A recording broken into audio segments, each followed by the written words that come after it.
All right, here on the show, time now to see what's happening in the world of rural real estate, property in general. It's a very good morning to the GM of Rural at Property Brokers, Conrad Wilkshire. Welcome along, sir.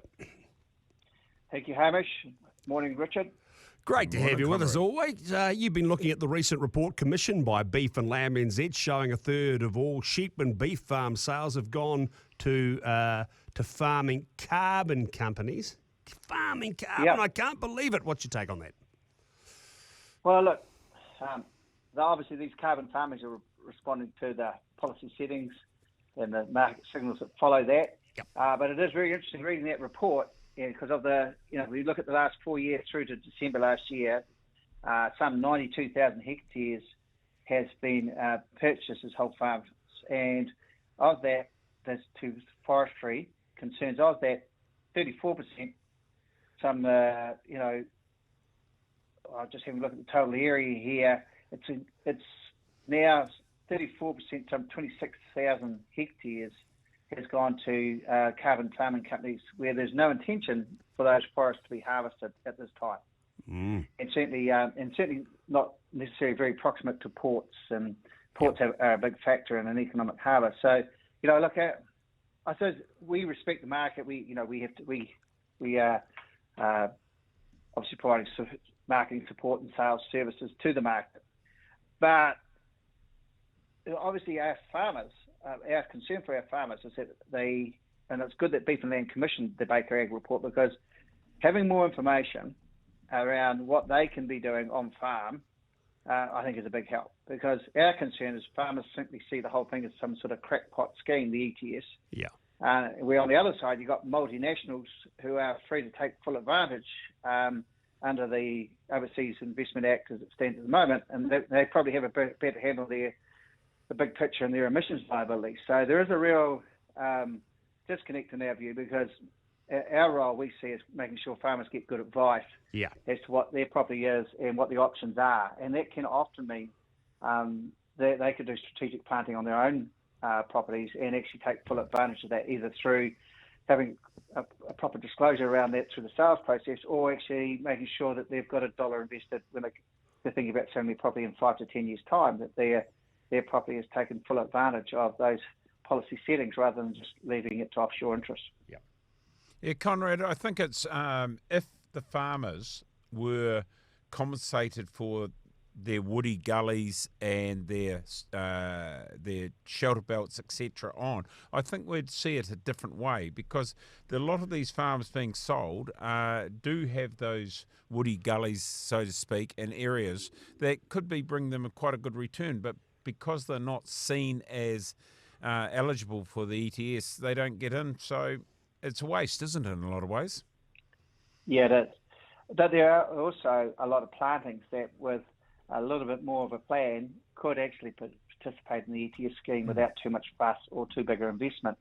But I do think, we've spent so many generations clearing ground that actually the notion of planting, again, is, I think, for some just one step too far. And the reality is, when you hear what's actually been going on with afforestation and deforestation, the last decade has actually been deforestation.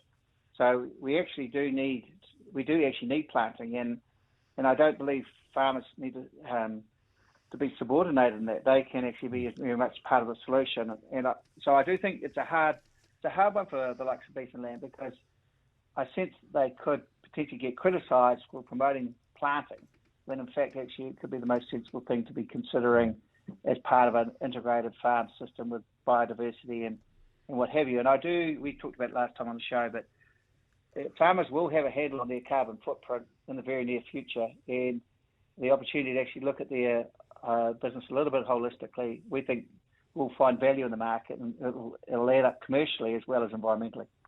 Yeah, I think if we took, when I say we as a country, took into consideration all our national parks, our riverbeds, etc., we have a lot of native areas here as well as forest in comparison with the amount of land we farm. That balances each other off. What irks me, and I think it irks Hamish too, Conrad, is the fact that these foreign organisations can come from outside New Zealand and take those credits back to where their dirty sink is.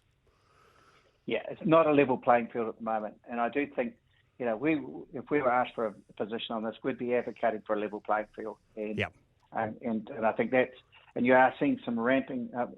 I think the biggest things for young people coming into land, the ramping of value at the moment is being significant, and that you could actually argue is based on the strength of the underlying farming returns, because if you take our business, we've sold about 3,000 hectares, probably a little bit more.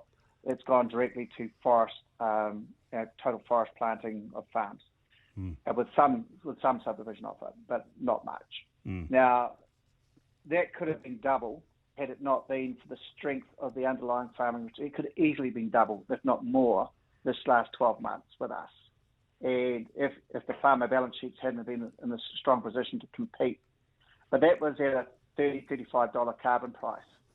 Our concern is if it starts to ramp past $50+ a equivalent ton, then you're gonna see another spike in land values, and so there's a lot of speculation going on in the ETS at the moment, which we don't think is favourable to the long-term emissions plan or to our farming sector. So it definitely is not a level playing field at the moment. We're talking with Conrad Wilkshire, Property Brokers, GM of Rural. Okay, Conrad, when you present a property for sale, the Property Brokers team, you're actively looking at all options. So you'll go right through the alphabet, A to Z, to make sure that the vendor and the purchaser, it's going down the right track. Absolutely. Typically, Hamish, as you'll know, is that it's often a very short window for the marketing. Yep. And there's only so much that can be achieved in a 4 to 6 week marketing program in terms of DD.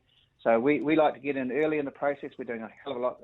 The season's been reasonably kind this winter until maybe this last week or two, unless you were in mid-Canterbury.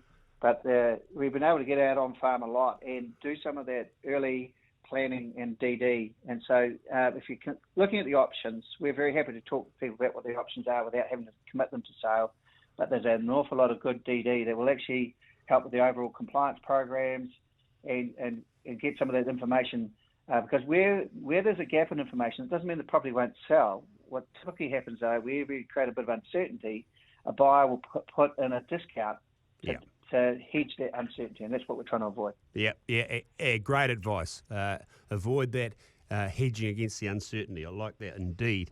Right out, Conrad, before you go, we know you like a bit of the old code, so there's a test match happening tonight at Eden Park. Lowy almost was tempted to put, I think the Wallabies got out to $11 last week, Lowy. I don't think they'll be playing anything insane like that. It went way over that when we scored those couple of quick tries. Right. But I think they're only on about $9 at the moment. Right. Conrad, your thoughts for tonight? Well, look, given that my highest rugby honour was the Aurora thirds, my rugby steer only goes so far, as we all know. But I would say All Blacks have to be up, and I think they'll be looking to make a point this time round. And so I reckon they'll be up by about at least 15 points. And my money's on the All Blacks. Eden Park, it's too strong a formula. Yeah, well, there you go. I'll let you know, Conrad, Hamish put a bit of loot on, I think it was one of his commission sales last week, put them on the Wallabies, because he thought if he was going to bet, he might as well get a decent one. Yeah, get a decent return, and then if they win, well, you've got money in your pocket and you make up for the All Blacks losing. Yeah. It sounds like a desperate man to me. Yeah. Hey, if I could just say, Conrad, you sort of mentioned the Aurora senior thirds. Just very briefly, I was trying to skip. There. I'm going to indulge there because I managed to play in the Aurora senior thirds with some of the best players. And a couple of these, Mark Stump Harriman was our halfback, rest in peace, Mark. Bevan Oots Cumming was our number 8, rest in peace, Oots. We had some good players. Big Jinna McKenzie from Apity used to be in the front row, be one of the hardest front rowers. I would back him against Lowy, actually, Big Dennis. And some of these people I'm talking about, Conrad. Great, the Aurora senior thirds. Wear that cap with honour, my friend. Yeah, Absolutely. Thank you. Some Thank great you men. very Some great much. men involved in there. There we go. That is our GM of Rural at Property Brokers, Conrad Wilkshire, who joins us on a regular basis here on Rural Exchange, on Magic Talk, right across the country, and of course on the Rover app. Listen to the podcast version, ORVA. Download it, type in the word rural, and you will get us anytime, anywhere. Next up, we get the view from the top paddock. We are talking to Katie Milne from the West Coast.